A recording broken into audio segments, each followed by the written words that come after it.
भाई बहनों, आज की रोटी की हर सदस्य व्यक्तियों के लिए यीशु ख्रिस्तांचे मधुर नावाचे सप्रेम नमस्कार। आज की दिनांक 28 मे 2025 बुधवार.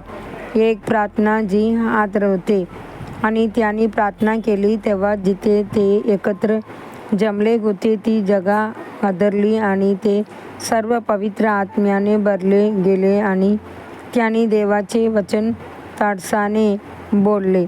प्रेषितांची कृत्ये अध्याय 4 31 वचन. पारंब्र्याची प्रेत्यांचे प्रार्थनायुक्त जीवन बघा. त्यांनी प्रार्थना केली जोपर्यंत जागा हादरली नाही, जोपर्यंत अंतःकरणे हलली नाहीत, जोपर्यंत कारागृहाचे दरवाजे उघडले नाहीत आणि जोपर्यंत राष्ट्रे पुनरुत्थानाची सामर्थ्याने जागी झाली नाहीत. पारंब्र्याची मंडळी ही प्रार्थना करणारी, उपवास करणारी आणि आशुनी मध्ये पेडणारी मंडळी होती. म्हणून त्यांच्या मागे मोठे चमत्कार आणि चिन्हे दिसली आणि असंख्य लोक तारण पावले. तू प्रार्थना करतोस का? तू जोमाने आणि आत्मिक सामर्थ्याने प्रार्थना करतोस का?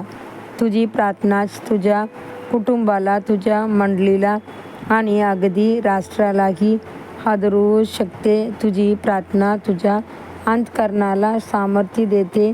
तुझे आत्मिक जीवन आणि विजय तुझ्या प्रार्थनायुक्त जीवनावर अवलंबून आहे. अगदी तुझ्या सेवकाईचे प्रवाहीपणाही प्रार्थनेवरच ठरते.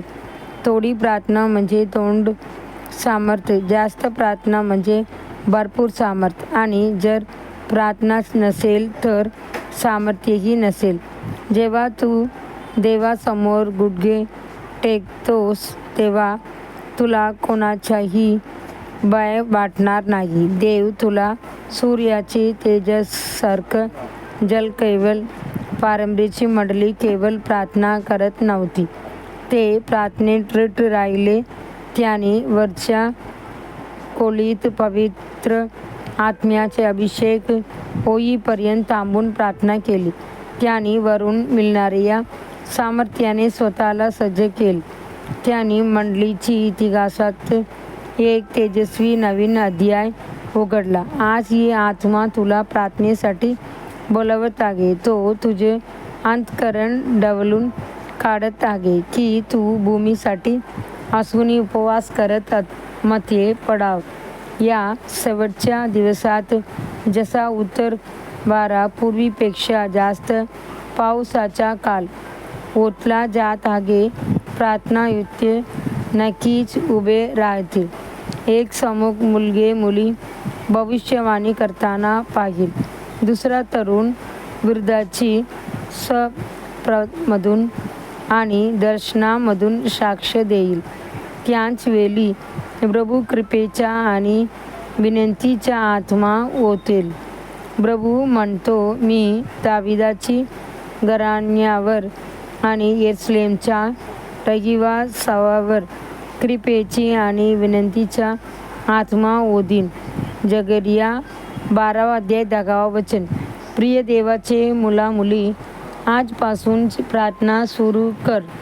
आत्म्यात आणि सत्यात प्रार्थना करायला सुरुवात कर. कृपेची आणि विनंतीची आत्म्याने भरून घे आणि सामर्थ्याने मध्ये बढायला सुरुवात कर.